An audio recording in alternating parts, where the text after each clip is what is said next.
पानी तथा हर इज्जत गुनी बुढ़ऊ से लजात बानी हो तथा हर इज्जत गुनी बुढ़ऊ से लजात बानी हो पापा के बोला के बानी हो राजा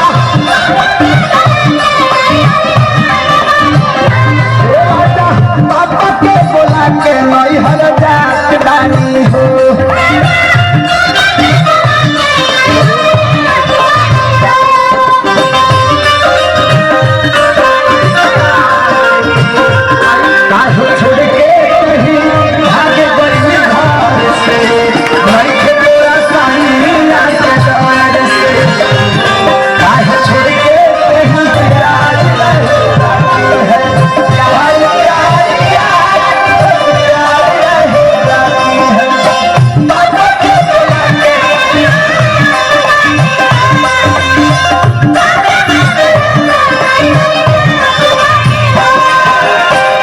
शंभू बाबा